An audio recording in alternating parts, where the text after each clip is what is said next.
Hello and welcome to Views on News. I am Jawad Hamid. The Indian Parliament, in a move that has been dubbed by the opposition in India as being undemocratic, it has suspended 141 members from both the houses, 95 from the Lok Sabha, that happens to be the lower house of the parliament, and 46 from Rajya Sabha, that happens to be the upper house of the parliament. The opposition members were suspended for allegedly disrupting the proceedings of the House. The opposition says the members were demanding Prime Minister Modi and Home Minister Amit Shah to give a statement in the Parliament on the violation of security of the Parliament on 13th of December. Opposition leader Sonia Gandhi, while responding to the suspension, has said, let me quote her, "Never before have so many opposition members of the Parliament been suspended from the House, and that too simply for raising a perfectly reasonable and legitimate demand."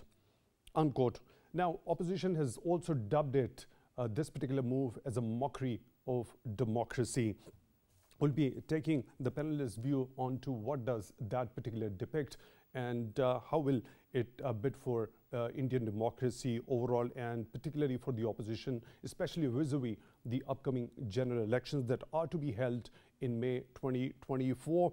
Also, in another major development, Indian Prime Minister Mr. Narendra Modi has said he will investigate any evidence provided regarding an alleged plot to kill a separatist in the US. In his first comments on this particular matter, he has said, let me quote him, that if someone gives us any information, we would definitely look into it.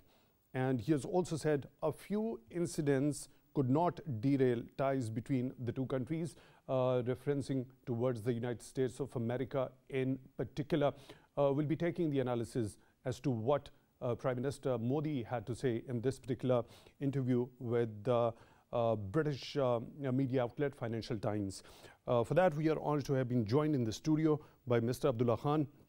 He is director at Pakistan Institute of Conflict and Security Studies. Mr. Khan, thank you very much for your time, for being with us on Views on News tonight. Really appreciate that. Also on Skype at the same time, we are being joined by Brigadier retired Waqar Hassan Khan, senior analyst. Brigadier Waqar, thank you very much for your time, also for being with us on this show tonight. Really appreciate that.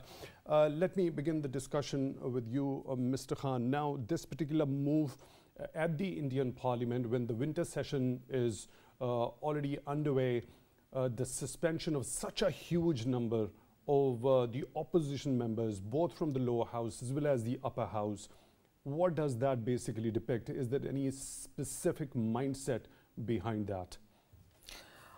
Thank you very much. This is a manifestation of a specific mindset which is currently ruling India, which is the Hindutva mindset, which snubs all the opposing voices. India claiming to be the biggest democracy in the world, but this is the mockery of the democracy. What has happened in the Lok Sabha, it had been happening throughout the India, that the voices of opposition, voices of the minorities were curbed. But now we have seen that this happened at the highest level, that they have altogether suspended so many members of parliament and the Lok Sabha and the Rajya Sabha. And that says it all, that the mindset, the Bharatiya Janata Party or the RSS mindset which is into play behind the BJP is that it does not want to listen to any sort of opposition. And interestingly, you see that without the presence of opposition, the Lok Sabha passed some criminal laws today, which also says it all, that they don't want to have an opposition. So that is the overall situation in India. That's what I want to say. Basically, the kind of numbers that we have seen, 141 MPs. Now, if we specifically try to analyze this particular proportion of the members of the parliament suspended in such a crucial session, which opposition says the BJP is trying to pass certain legislation without any opposition in place there. So, I mean, this number, is it good for the overall functioning of democracy within India? Unfortunately, in India, there is no democracy. This is just a name they take. It is actually in the name of democracy, with the power of vote and manipulation of the voters. The RSS extremist ideology is now ruling India, and extremist party is ruling the country. And this is, we cannot call it democracy. Democracy has some values, and opposition is a proper component, important component of democracy. When you altogether, move all the opposition away from out of the parliament, what does that mean? That is, that extremist ideology is ruling India, and they do not, as I said earlier, they do not want to listen anybody, and this is going step by step by step. The India is from, their claim was that to be a secular country, the biggest democracy. From there, they are moving towards a Hindu Rashtriya, just like they're moving, or have they already arrived at that particular point? They have arrived. Yes, you are right, but they have recently changed their name to Bharat, which we used to call them Bharat, because we had anticipated it long ago that this is actually Bharat. This is not Hindustan. This is Bharat, which they now officially change their name to Bharat, which is another manifestation of the hidden agenda behind their politics, which was always there, the Hindutva. Right. Let me bring in Brigadier Hassan into the discussion also. Brigadier Hassan, what's your understanding what this particular move actually depicts, and what core motive do you think is behind this particular move, the suspension of such a large number of members of the opposition from both the houses? I think some of the MPs passed the remarks, I think, last year, that under RSS, the Indian Parliament was no more discussion forum, but a notice board. It was very interesting that there will be orders which will be passed by the RSS thugs like Modi and Amit Shah, who is known as the Chankiya of BJP, and very proudly. Now, I think we started with the oppression of dissent long time ago by murdering of the leftist, thinkers and intellectuals like Gauri Lankesh and Professor Dabulkar, Professor Pansare, and Professor Kulburgi. So these were, I think, murdered by Sanatan Sanstha, which is one of the branches. And somehow the courts gave relief to the RSS thugs, like Sadhvi Pragya Thakur is a lady who is member of Lok Sabha, and she was involved. She was member of Sanatan Sanstha, who had connection with this murder. So it started, and then there was, I think, suppression of dissent all across the board. Even if you look at the decision by the judges against the aspiration of Kashmir and occupied Kashmir, because three of the judges, including the Chief Justice, are part of basically the Brahmin Samaj. So it's basically the penetration of RSS is so complete in Election Commission, in Supreme Court of India, in High Courts, in bureaucracy, now even in the military. They have put, a retired Lieutenant General as Chief of Defense Staff. Just imagine such a disciplined force. So I think that is complete. The target is 2024. When mid-2024, it is expected that at least in the Cow Belt, Modi is going to have a landslide, and then they, I think, through majoritarianism, establish the Hindutva Republic. So these are, I think, some of the signs that you basically, ban people like Mahbuba Moitra, she's from West Bengal, and a very articulate and outspoken lady. Initially, she was banned, thrown out of the parliament, and then it was followed by such huge number, which is unprecedented. So basically, RSS has turned it into a notice board and not a discussion forum. And now we're looking at manifestation. And somehow this is very similar to the Nazi ideology. If you look at Rise of Hitler and how Nazi party actually then started expressing any dissenting voice, and ultimately, it became an authoritarian fascist party, and Germany suffered, and then rest of the entire world suffered. So I think it's going to be very, very critical for the region, South Asia especially, next year to watch Modi win the landslide. But there's going to be pushback from more liberal India, which is either in the northeast or in the south, especially the Dravidian belt, and then the northwest, including Indian Punjab and occupied Kashmir or maybe Himachal. So there's going to be a pushback. Already South India is saying that basically they don't need this Sanatan Dharma, because it's actually dividing India. So I think it's going to be very, very interesting. But unfortunately, nobody is there to challenge the RSS agenda. Right, Brigadier Hassan, now when we talk about the numbers, we know there was formation of alliance known as India to contest, especially against the narrative of Bharatiya Janata Party in the upcoming general elections. So if we look at the numbers of the members of the opposition which have been suspended this time around, now 95 out of 142 of this India alliance from the Lok Sabha and 46 out of its 101 in Rajya Sabha. Now, by looking at this, do you think the Bharatiya Janata Party is specifically trying to target this particular India alliance to demoralize it? And do you think it's going to give any sort of a dividend to BJP in the upcoming elections by resorting to such type of moves? I think as far as BJP's own reading is concerned, they understand that over the past decade or so, since I think now this is going to be Modi's third term, they have injected so much poison, especially in the cow belt, which actually somehow forms almost 35 to 40% of the vote. And anybody winning in cow belt, starting from Uttar Pradesh, and you have Madhya Pradesh, you come to Rajasthan, and then the central provinces. So barring the south, the northeast, and the northwest, by and large they control this central demographic, huge monolith of Hindu belt and Hindu vote. So they know, and unfortunately the political parties are also put on the defensive. I remember that Congress was talking of soft Hindutva, because now if you don't talk of Hindutva ideology, it's very difficult to garner any support. So India Alliance is basically off the periphery, but there are issues related to, because mostly it comes from the alliance with Congress of the regional parties like Trinamool Congress of Mamata Banerjee. Then you have South, where you have M.K. Stalin from Tamil Nadu, and some leadership from, I think, Karnataka and Kerala. And then comes basically the Northeast, Bihar, and maybe the Indian Punjab. So all told, it's going to be, I think, a tough fight. But somehow, I agree with you that basically it's an election ploy that before, the elections, one, they demoralize the leadership. They don't allow them to come and discuss the issues in the parliament. And with that, they probably think that they're going to strengthen their vote in the cow belt. So it's going to be very, very unfortunate that Indian democracy has now become basically a sham democracy.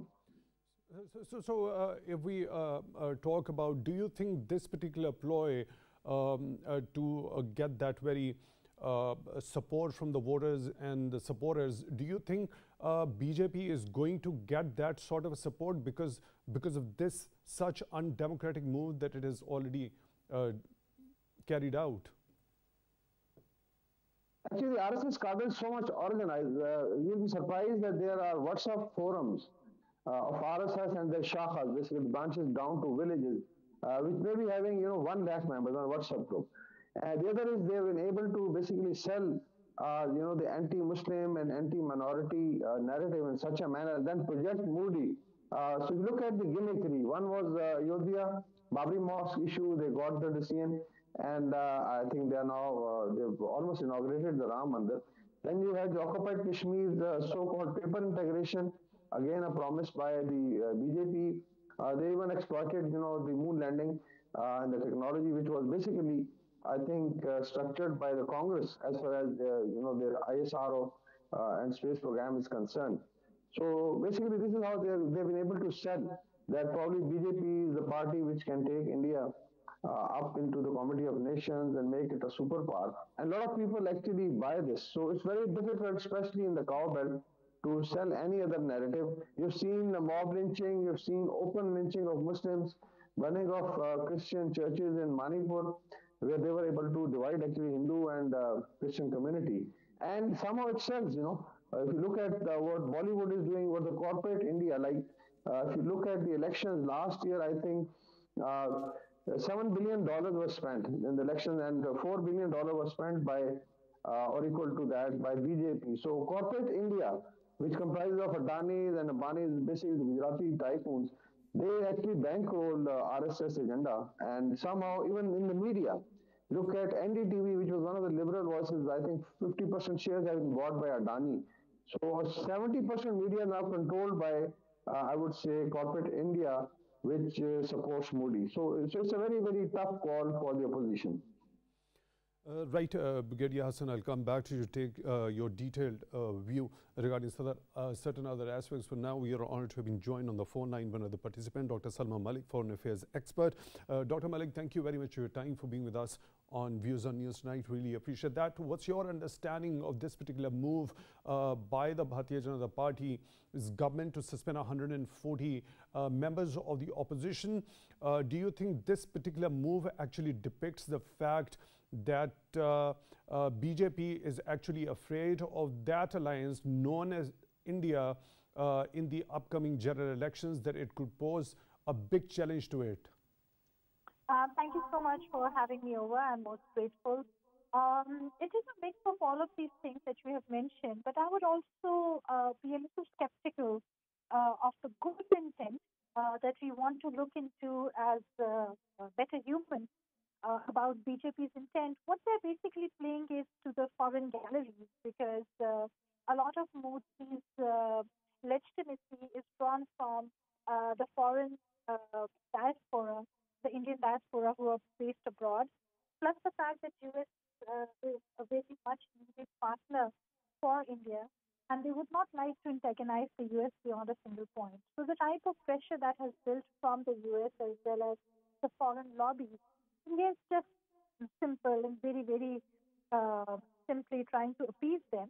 And the way the Indian occupied Jammu and Kashmir verdict has come out from the Indian Supreme Court, such a move will also find a similar fate, where they would carry out a lot of fanfare, a lot of fact finding. They would create the type of noises that are required. So at the end of the day, the verdict, if any, or the findings of the inquiry which would be held would be a complete kangaroo court, and it would turn out to be totally in favor of what the BJP's larger mindset is. So they are going to appease those lobbies. They are going to give this appearance that they are the right type of people. They're very ethical. They merit justice, empathy, as well as international human rights and all of that stuff. But they are going to do exactly the opposite. And this is how Modi has been running his show so far. So do you think this particular ploy that has been employed by the Bharatiya Janata Party, is it going to affect any sort of functioning of the alliance known as India, that might pose a big challenge to Bharatiya Janata Party in the upcoming general elections? It entirely depends. You see, Modi has been a very, very smart actor. He ends up pulling one surprise rabbit out of the hat after another each time the elections are held. Then he doesn't have any regard for human life, whether he wants to stage a terrorist attack, he wants to create a new ripple effect, he will do that. So much needs to be seen what happens, how things unfold very, very close to the election, and how those things would affect the overall turnout of the elections. But so far, the mood sentiment that is coming out is exactly how you are saying, that some of the constituencies are getting affected by this particular action. But close to the elections, what Modi does, what new drama he brings about, he uses Pakistan, he uses some new excuse, that is going to actually affect the turnout of the election. So I think it's a little early to make a very, very strong prediction. But at the moment, those who are from the learned community, those who are from those constituencies which are not in any case pro-Modi, you can see through him, would turn a bit more negative towards Modi, and the India alliance would then come out the way it is. But at the end of the day, things would pick a lot of pace close to the election, not so early. Right, Dr. Malik, there is an important point which has been highlighted in multiple media reports that suggest that when the disruption during the Parliament's proceedings in Lok Sabha on 13th of December took place when two visitors went into and opened the gas canisters there. Now, the visitor passes to them were given by a Bharatiya Janata Party legislator. Now, there is a strong evidence to that particular thing available. Now, with that evidence available, do you think, is there any sort of possibility or there accountability of that particular legislator which belongs to Bharatiya Janata Party stands any sort of a chance? There would be, but again, you see, it's how much would these actions impact the larger picture? These are micropixels. How much the macro pixels would get affected is a question. Yes, BJP might also end up making a bad example out of that legislator by giving him a very tough punishment to show that they are merciless towards terrorism, and they might at the end of it end up giving it a spin that he was pro this and pro that, and he was just using the BJP card. Because you see, the problem with the person called Narendra Modi is that he is beyond redemption. He's a person who gives spins to things which are way beyond decent human expectation. And that makes the entire story very, very difficult, however predictable, to digest and understand as to how some things which are very credible, really in the face, very natural, turn out to be not exactly what they are.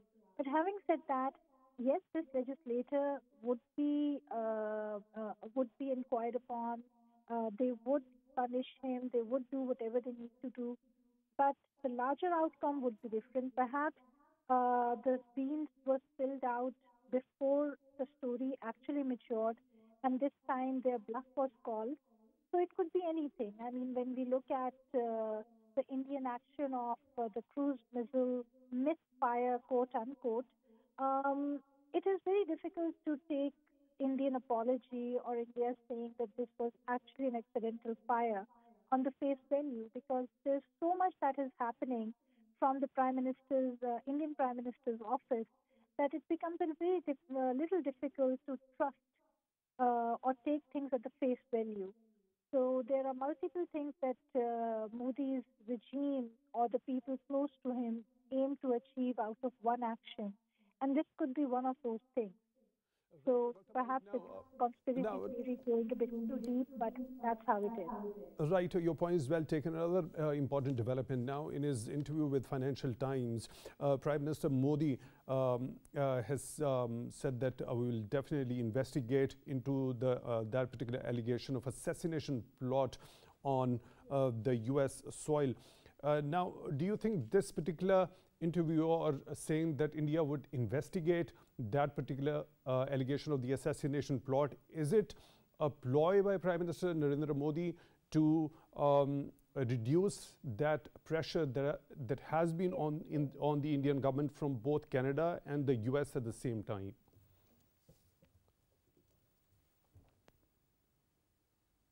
Dr. Malik, can you hear me? I think we have lost the connection with Dr. Salma Malik, foreign affairs expert, joining us on the phone line. Mr. Khan, what's your understanding going back to that particular thing? Do you think this particular ploy by the Bharatiya Janata Party is going to demoralize the India alliance and it's going to affect its performance? Perhaps it might have posed a challenge to Bharatiya Janata Party in the upcoming general elections. I think it's not going to demoralize the opposition. Opposition will play the victim card, definitely. They will say that we are the victim, and the constituency they are trying to address is those people who are opposing to these extremist ideology of BJP. So obviously they have something to take to the voters. So it will be beneficial for the opposition as well. But at the same time, the BJP will also benefit from it, because it will, present itself as a hardliner, and that's as the Brigadier Sahab was highlighting, the cow belt, the people who love BJP, they love BJP to be asserting its position strongly, curtailing the voices of opposition, snubbing the opposition voices. In that context, BJP will also, try to play this into its hand.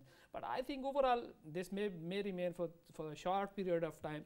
Overall, it is a manifestation, as Brigadier Saab also has highlighted, of the extremist mindset which is into play in the powers corridors of India. So as the opposition says that the Bharatiya Janata Party wants to pass the legislation without the opposition in place. So during this particular winter session, if more of the legislation is passed without the opposition in place and with such a high suspension of the opposition members, so whatever the legislation is passed, don't you think there are going to be some serious questions raised on the legitimacy of that particular legislation in the months to come? The questions will be there. As I told you that they have passed some criminal laws today. The questions will be, but these questions will be the moral questions. Otherwise, they have the required numbers without the presence of the opposition. So legally, or as per their constitution, they are right. They have passed their legislation. But yes, morally, these laws, there will be questions on them. So what about the accountability of that BJP legislator who issued the visitor passes to those two people who entered into Lok Sabha and did cause the disruption as they opened the smoke canisters there? He should have been the first one to be suspended. And if he has not been suspended so far, what you are expecting, they have suspended the others. So if he is still not suspended, so I don't expect that anything will happen to him. So Prime Minister Modi says that it is a serious matter, that breach that happened on 13th of December, it would be investigated, but it doesn't require any sort of debate, which the opposition had been demanding, over which there was a ruckus in the parliament, and over which this subsequent suspension actually happened. Let's see how this investigation, which the Modi said, earlier you said, he has also said about the investigation, which is the other topic you are going to discuss, whether these are the lip services or whether they will actually happen. It's time to, only time will tell. I don't expect anything serious from Modi. He sticks to what he wants to achieve. What he says is different thing, but what he wants to achieve is that to promote the Hindutva, the extremist Hindu ideology in all the quarters of Indian governance system. Right. Brigadier Hassan, do you think there is any chance of accountability of the BJP legislator who actually issued the visitors pass to those two people who caused that disruption in the Lok Sabha? Given the fact, the kind of statement that has come from Prime Minister Modi, that this was a serious issue and it will be investigated. Rather, at the same time, he also ruled out any sort of debate on that particular security breach at the Lok Sabha.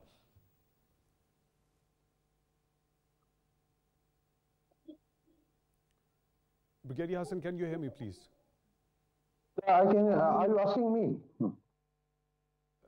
Please go ahead. If you heard my question, or should I repeat the question for you once again?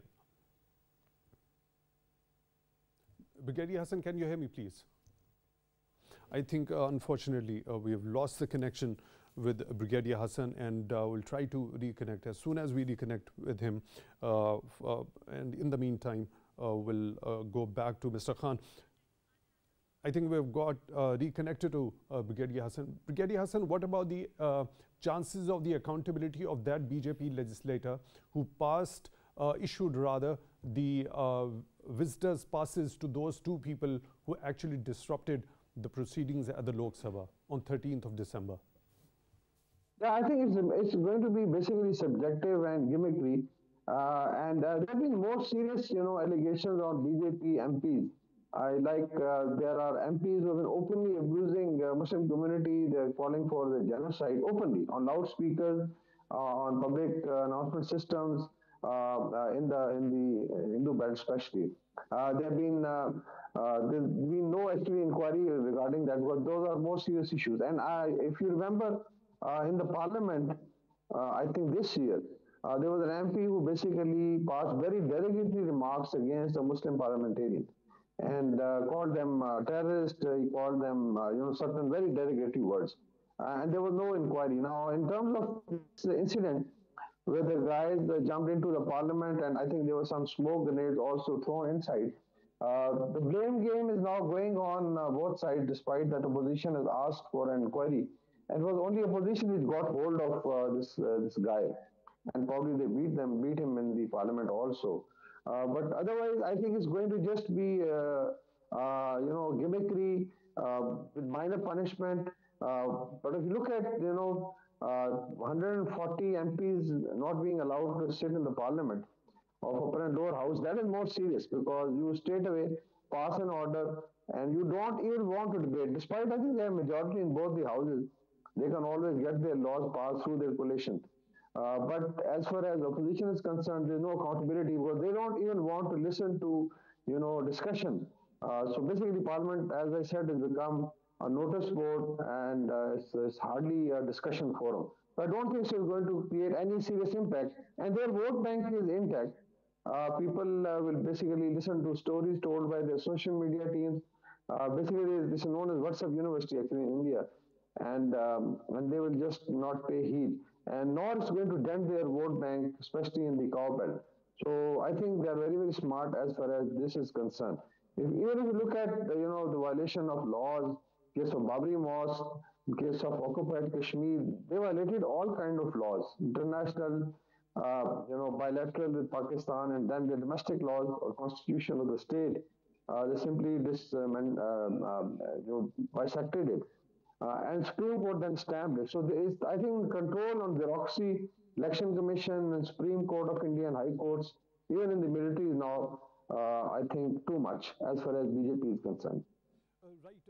So, Brigadier Hassan, as we know that the gross human rights violations, especially in IIOJK, at the hands of the Indian authorities and troops, likewise the kind of high-handedness and the brutal discrimination towards all the minorities within India, all of these things have come under the scrutiny of the international community. Multiple international organizations highlighting the, also expressing concern and alarm regarding as to what the high-handedness of the Indian authorities had been since the BJP took power in 2014 towards the minorities within India and towards the Muslims in IIOJK.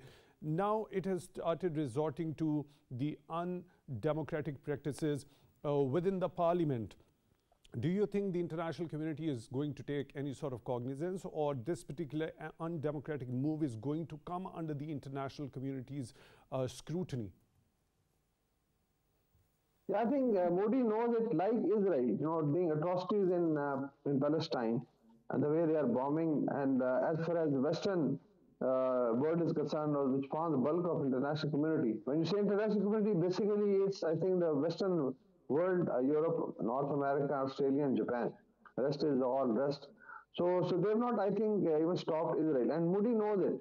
As far as the business interests and strategic interests are concerned, that he can get away with it. So that's why, you've seen internal oppression, people were killed, like I mentioned, Gauri Lankesh, etc.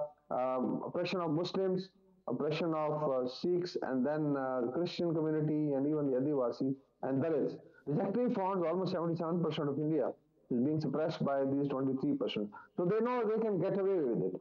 And that's why I think if you look at what is happening inside India, there's going to be very less reaction from, there's going to be, some noise by the Human Rights and Genocide Watch.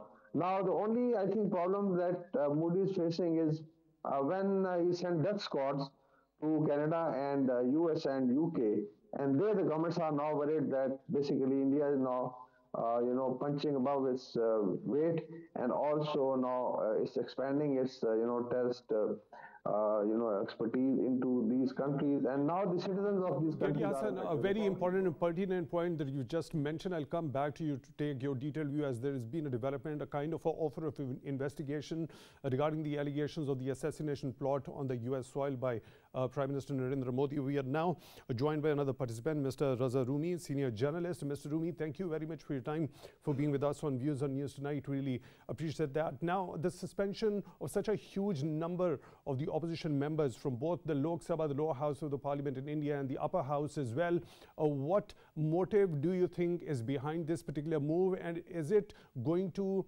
affect or demoralize the India alliance, which might have posed a challenge to Bharatiya Janata Party in the upcoming general elections? Thank you very much for having me on the show. I think as many Indian commentators, independent commentators have noted, and if you are following the Indian press, there's an uproar about the recent targeting of opposition members of Lok Sabha and the kind of high-handed authoritarian tactics that are being employed by the ruling party in India. And unfortunately, it is going to not only damage, as you rightly said, the prospects of the opposition alliance, but it is also a big blow to Indian democracy and constitutionalism within the country. Step by step, we have seen in the recent years how the key institutions in India that are meant to safeguard democratic freedoms, such as the Supreme Court, the Parliament, and the press, most importantly, have come under immense pressure by the government of Bharatiya Janata Party. And this recent event is a new, a continuation, but also a new dangerous turn that Indian democracy is taking. Yes. Right, Mr. Rumi, do you think, many of the acts on the part of the Indian authorities, particularly led by Bharatiya Janata Party, ever since it came to power back in 2014, now the gross human rights violations in IIOJK, as well as the kind of brutal discrimination met towards the minorities within India, they came under immense international scrutiny. Do you think these undemocratic practices, the suspension of such large number of opposition members from both the houses of the parliament, especially when such a crucial session is underway, do you think international community is going to take cognizance of that and demand India or the Indian authorities to perhaps rectify its approach? I think that the recent verdict by the Supreme Court, unfortunately, once again, displays the majoritarian consensus and the dominant sort of idea of India, which is based on a kind of a religio-nationalist agenda promoted in the last 1 decade or more by the BJP and its ideological umbrella organization, the RSS. And I personally don't think that there's going to be any change in the near future because we have seen one by one how majoritarianism has seeped into the mainstream Indian society. Earlier, Indian Supreme Court, Indian media, India's liberal intelligentsia, they were always safeguards and checks on executive excesses. If you remember the emergency imposed by Indira Gandhi in the 1970s, there was a huge pushback against that emergency by the opposition, by the media, and later by the courts as well. But this time that is missing because very slowly, since 1980s, when BJP has been rising and rising, a lot of Indian, institutions that check the misuse or abuse of power, they have also sort of been sidelined, or they have also come under the larger ideological sway of Hindutva. And so the situation in Indian occupied Jammu and Kashmir, unfortunately, is not going to change because now it has a legal sanction as well. There have been a few voices, such as Justice Nariman, who made a very powerful speech the other day about the fallacies and the inadequacies of this Supreme Court verdict, but the majoritarian consensus in India supports this kind of direction. So this is a big challenge. Right, Mr. Rumi, your point is well taken. One last question as to what the Prime Minister Modi has said regarding offering investigation into that allegation of the assassination plot on the US soil. Now, he says a few incidents could not derail ties between the two countries. Of course, it's India and the United States. Do you think when he says so, he's correct that such incidents are not going to affect the bilateral relationship between India and the US? I think in the public domain, they definitely will not affect in the short term, because given India's market and the interest of the US large corporations to invest in India and the kind of concessions they are getting, the US government is not going to take any drastic action in the short term. But I think privately, there's a huge concern in Washington, D.C. and in the U.S. Congress and other institutions that its new partner in Asia, which is a rising power, local power, does not match the kind of standards the U.S. has set for the observance of human rights and democratic freedom. So, and also the kind of brazen attacks on foreign soil that allegedly have come in the way, through either through the direct support of elements within the Indian government or through indirect support. So I think in the medium to long term, this will be a problem for India to manage, and I think it is also a reflection of the fact that perhaps some people within the Indian establishment overestimated India's influence and power.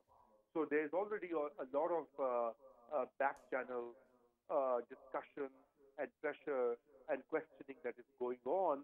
Now, it really depends on how effectively the diaspora within North America argues and presents its case. Because at the end of the day, whether it was the Canadian Sikh leader or the Sikh leader in New York, they are citizens of Canada and USA respectively.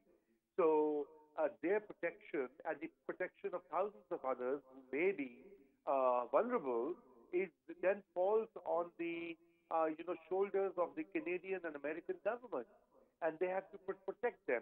So they will take all necessary steps, as they have been, and the very fact that they have leaked all of this to the media indicates that they are concerned. They will not take it lightly. Right, Mr. Raza Rumi, senior journalist, thank you very much for taking time out for Views on News tonight. Really appreciate that. Mr. Abdullah Khan, unfortunately, we're short of time. I'll have to end the show over here. Thank you very much for being with us on the show tonight. Really appreciate that. You happen to be the director of Pakistan Institute of Conflict and Security Studies. And also on Skype, we were joined by Brigadier retired Waqar Hassan, senior analyst. Brigadier Hassan, unfortunately, we're short of time. I'll have to end the show over here. Thank you very much for your time, for being with us on the show tonight. We really appreciate that. With that, we come to the end of today's episode. Till the next one, take good care of yourself.